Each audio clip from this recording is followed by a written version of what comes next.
हम दुआ लिखते रहे वो दगा पढ़ते रहे, एक नुक्ते के फर्क ने मेहरम से मुजरिम बना दिया।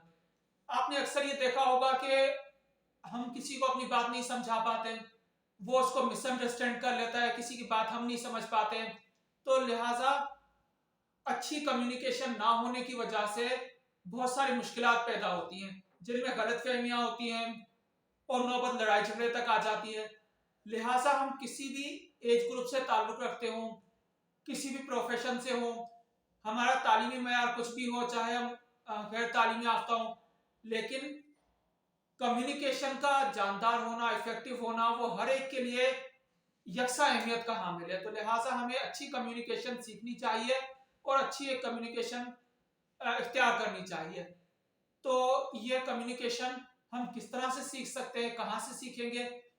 कम्युनिकेशन कुदरती तौर पे इंसान के अंदर ये सलाहियत दी हुई होती है। जब बच्चा दुनिया में आता है तो उसे कोई जबान नहीं भी आती हो, फिर भी वो दूसरे जो इर्द गिर्द के लोग होते हैं उनको अपनी जानिब मुतवज्जा करता है, अपनी जरूरियात पूरी करने के लिए उनको बुलाता है। जब वो बोलने लगता है, बोलने की सलाहियत भी उसके अंदर कुदरती होती है, लेकिन जो उसके इर्द गिर्द जो उसके चाहने वाले हैं, जो उसकी परवरिश करने वाले हैं, उनको चाहिए कि इसी स्किल्स को वो किस तरह से पॉलिश करते हैं और किस तरीके से उसे एक कामयाब इंसान बनाते हैं, ये सिखाना उनका काम होता है। मैंने कुछ अर्सा पहले एक वीडियो बनाई थी, mother is the first teacher, जिसमें ये बताया था कि किस तरह से वालिदैन बच्चे की कामयाब जिंदगी की बुनियाद रखते हैं, या खुदा ना खास्ता उसको नादानिस्ता तौर पे उसकी नाकामी के लिए जवाब पैदा कर रहे हैं और वो सारी जिंदगी लैक ऑफ कॉन्फिडेंस का शिकार रहे हैं या कामयाब ना हो सके। उस वीडियो का लिंक डिस्क्रिप्शन में मौजूद है। तो लिहाजा वालिदैन को चाहिए कि वो बच्चों में कम्युनिकेशन स्किल्स को बढ़ाएं, उसको परवान चढ़ाएं। टीचर्स का भी यही काम होता है। इस हवाले से भी मेरी मुख्तलिफ वीडियोस मौजूद हैं। तो कम्युनिकेशन है क्या? कम्युनिकेशन से मुराद ये है कि हम अपने जो फीलिंग्स है, अपनी जो इंफॉर्मेशन है, वो दूसरे को कन्वे कर सकें और दूसरे की जो इंफॉर्मेशन, फीलिंग्स वगैरह है वो रिसीव कर सकें, दूसरे के ख्यालात को, पॉइंट ऑफ व्यू को समझ सकें। ये टू साइडेड ट्रैफिक होता है, वन साइडेड नहीं होता। जो कम्युनिकेशन होती है ये वर्बल भी हो सकती है, नॉन वर्बल भी हो सकती है, रिटन भी हो सकती है, मुख्तलिफ जराए से हो सकती है। तो एक इफेक्टिव कम्युनिकेशन के लिए मैं इस वीडियो में 2 कंडीशन बताऊंगा आपको और 10 टिप्स दूंगा जिससे आप अपनी कम्युनिकेशन को इफेक्टिव बना सकते हैं। पहले जो 2 कंडीशन है, 2 शराइत है, उनमें पहली शर्त यह है कि आप अपने अपीयरेंस को बेहतर बनाएं, अपने बारे में एक बेहतर इमेज पैदा करें। क्योंकि जब कोई शख्स हमसे मिलता है तो चाहे हम किससे मिले या कोई हमसे मिले, चंद सेकंड के अंदर हम किसी के बारे में राय कायम करना चाह रहे होते हैं। अक्सर ऐसा होता है कि हम किसी की बात पूरी भी नहीं सुनते, आधी सुनते हैं और उसका 1/4 25% हम समझते हैं और फौरी तौर पे उसका डबल रिएक्शन देने की जल्दी में हम होते हैं। तो लिहाजा जरूरी है कि हम अपना जो इंप्रेशन है, जो चंद सेकंड में दूसरे के ऊपर कायम होगा, first impression is the most important impression, तो वो जो चंद सेकंड में इंप्रेशन कायम करने वाला है वो हम एक अच्छा इंप्रेशन कायम करें। वो अच्छा इंप्रेशन कैसे कायम हो सकता है?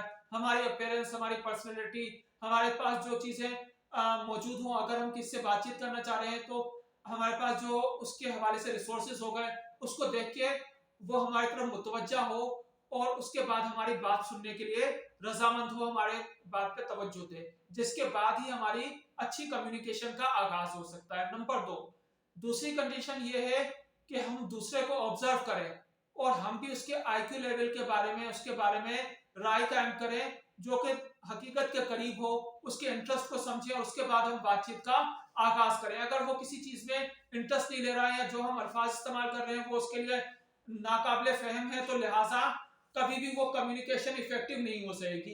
अब हम आते हैं कि वो कौन सी टिप्स हैं जिससे हम अपनी कम्युनिकेशन को इफेक्टिव बना सकते हैं। इसमें नंबर 1, हम अपने नॉन वर्बल जो कम्युनिकेशन है, नॉन वर्बल एक्सप्रेशन है, उन पे गौर करें और उनको इंप्रूव करने की कोशिश करें। नॉन वर्बल एक्सप्रेशन से क्या मुराद है? हमारा फेस एक्सप्रेशन, आई कांटेक्ट या इसी तरीके से पोस्चर, जेस्चर, ये सब चीजें नॉन वर्बल कम्युनिकेशन होते हैं। ये हमारी बातचीत का आवाज का टोन, आवाज का उतार चढ़ाव, जो भी हम बातचीत करते हैं, अगर उसका असर हम देखें तो जो हम बातचीत कर रहे हैं, जो हमारे अल्फाज है, उसका असर 7 to 8% होता है और हमारे नॉन वर्बल कम्युनिकेशन का असर 92 to 93% होता है। लिहाजा ये अहम होता है कि आपने किस तरह से कहा, ये अहम नहीं है कि आपने क्या कहा। तो लिहाजा जो नॉन वर्बल कम्युनिकेशन है उसको हम बेहतर बनाएं। जो हम बातचीत कर रहे हैं उसकी हमारे पास दलील हो, लॉजिक हो, उसमें इंफॉर्मेशन हो, तो ये कम्युनिकेशन को बेहतर बनाएगी। इसी तरह से हम अपनी बातचीत को इंटरेस्टिंग बनाएं, हम अपनी कम्युनिकेशन को इंटरेस्टिंग बनाएं। इंटरेस्टिंग कैसे हो सकती है? हम उसमें मजाक का आंसर शामिल कर लें, अशार शामिल कर लें, ज़रफुल अमसाल हो, आम जिंदगी से एग्जाम्पल्स हो गई, ये सब चीजें हमने उसमें शामिल कर ली। लेकिन फिर भी अगर वो इंटरेस्टिंग नहीं बने तो उसकी क्या वजह हो सकती है? उसकी वजह यह है कि इंटरेस्टिंग निकला है इंटरेस्ट से। और इंटरेस्ट क्या होता है? इंटरेस्ट होता है मफाद। जब तक जिससे हम बात कर रहे हैं उसका मफाद उसमें नहीं है, जरूरत नहीं है, वो उस पर तवज्जो नहीं देगा। उसमें उसका भी मफाद होना चाहिए, हमारा भी मफाद होना चाहिए। चाहे हम अपना मफाद शो ना करें, उसको उसके नीड्स को आइडेंटिफाई करके बताएं। जब उसे मालूम होगा कि इसमें मुझे कोई फायदा मिल रहा है तो वो आपकी बात को समझेगा। और फिर चाहे हमारी बातचीत में हमारे अल्फाज इतने बेहतर ना भी हो, तो दुनिया की सबसे जो मीठी जबान होती है, जो प्रैक्टिकली मीठी जबान होती है, वो होती है मतलब की जबान, मफाद की जबान। तो लिहाजा जब किसी में हमारा मफाद होता है तो हमें उसकी बात समझ में भी आने लग जाती है और उसको भी हमारी बात समझ में आने लग जाती है। तो लिहाजा जब तक हम नीड्स को आइडेंटिफाई करके उसके मुताबिक बात नहीं करेंगे, तो जब तक वो कम्युनिकेशन इतनी इफेक्टिव नहीं होगी। हम वो बातें हमें अच्छी लगती है जो हमारा मफाद हो, लेकिन उसकी तर्जुमानी कोई और कर रहा हो, तो हमें वो शख्स बहुत ही अच्छा, बड़ा, बहुत समझदार लगने लग जाता है। इसी तरीके से अगली टिप है कि हमें अपनी बात कहने की जुर्रत होनी चाहिए, हिम्मत होनी चाहिए। हम अगर कोई हमारे पास आइडिया है तो हम आइडिया को रेस करें, अगर कोई क्वेश्चन है तो वो क्वेश्चन करें। इसको छोड़ दें कि दूसरा हमारे ऊपर क्या कहेगा या किस तरीके से। हो सकता है कि उसकी शुरू में राय मुख्तलिफ हो, लेकिन जब आप लॉजिक दें तो वो आपका हमख्याल हो जाए, आप कामयाबी हासिल कर लें। तो लिहाजा मुख्तलिफ प्रोफेशंस के लिए कामयाबी के लिए ये जरूरी है कि आप जुर्रत करें। वो शेर है ना कि जुर्रत हो नमू की तो फजा तंग नहीं है। जुर्रत हो नमू की तो फजा तंग नहीं है, एक बनता है खुदा जमीन खुदा तंग नहीं है। तो इसमें जो है वो इसी तरीके से हमें जुर्रत पैदा करनी चाहिए, किसी दूसरे की बात को केयरफुली सुने, क्योंकि कम्युनिकेशन जो है वो टू वे प्रोसेस है, टू वे ट्रैफिक है। ऐसा नहीं हो सकता कि सिर्फ आप ही अपनी बात करें। ये जब होगा जब आप दूसरे की बात सुने। जब दूसरे की बात सुनेंगे तो उसे ऐसा लगेगा कि मुझे इज्जत दी जा रही है, मुझे इंपॉर्टेंस दी जा रही है, अहमियत दी जा रही है, और फिर वो अपनी फीलिंग अच्छे तरीके से शेयर करेगा। लिसन केयरफुली, उसकी बात पे आपके एक्सप्रेशन शो करें। इसी तरीके से जब आप अटेंशन देंगे तो वो अच्छे तरीके से अपनी बात करेगा। इसी तरह से जो आप बात करना चाह रहे हैं उसकी प्रैक्टिस कीजिए। प्रैक्टिस किस तरीके से हो सकती है, उसके पॉइंट्स नोट डाउन कीजिए। आप वर्चुअली एक्सपीरियंस कीजिए कि जाएंगे इस तरह से बात करेंगे, यहाँ पे बैठेंगे। अच्छा, जब ये आप प्रैक्टिकली यानी कि जो एक वर्चुअल एक्सपीरियंस कर लेते हैं, तो हो सकता है कि फिर जब आप प्रैक्टिकली करें तो आपके लिए ज्यादा अच्छा हो जाए। उसकी एक रिहर्सल कर लीजिए। अगर आप जिस तरह से कहा जाता है कि बातचीत के बाद अक्सर हम कहते हैं मुझसे ये बात तो रह गई, ये बात नहीं कर लेता तो बहुत मजा आ जाता। तो जिस तरह से कहावत है कि लड़ाई के बाद जो मुक्का है थप्पड़ याद आए वो अपने मुंह पे मार लेना चाहिए। तो ये सब बातें जब होंगी जब आपने पॉइंट्स की अच्छे तरीके से प्रैक्टिस की हुई हो।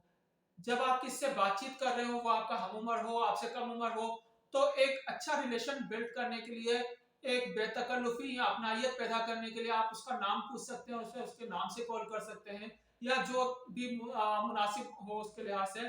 इसी तरह से आप उसे जिससे बातचीत कर रहे हैं, अगर आप कोई बिजनेस डील कर रहे हैं, कोई चीज सेल कर रहे हैं, या कुछ भी आप काम कर रहे हैं, तो उस सूरत में ये होगा कि आप उसे कोई कॉम्प्लीमेंट दीजिए जो उसकी पर्सनैलिटी के हवाले से, उसकी फिजिकल अपीयरेंस के हवाले से ना हो।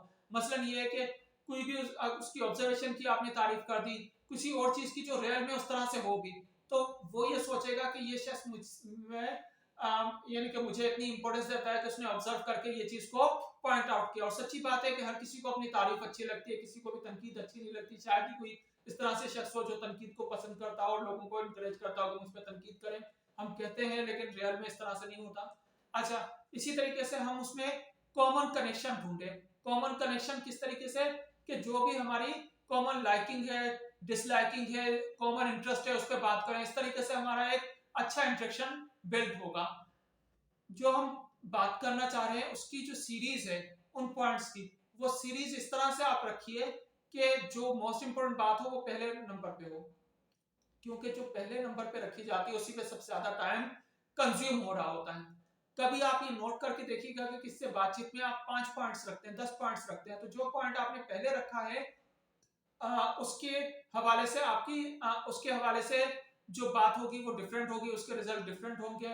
अगर उसी सीरीज को आप चेंज कर दें, उलट कर दें, तो उसका जो बातचीत का आउटपुट होगा वो डिफरेंट हो जाएगा। तो लिहाजा तरतीब या सीरीज भी अहमियत की हामिल होती है। तो ये थी हमारी आज की वीडियो। अगर आप समझते हैं कि ये वीडियो किसी के लिए मुफीद हो सकती है तो लोगों से शेयर कीजिए, मेरी वीडियो को लाइक कीजिएगा, मेरे चैनल को सब्सक्राइब कीजिएगा। और अगर आप चाहते हैं कि इसी टॉपिक से रिलेटेड मैं मजीद वीडियोस बनाऊं तो अपने कमेंट्स में मुझे बताइएगा, अपनी सजेशन दीजिएगा। बहुत शुक्रिया, अल्लाह हाफिज।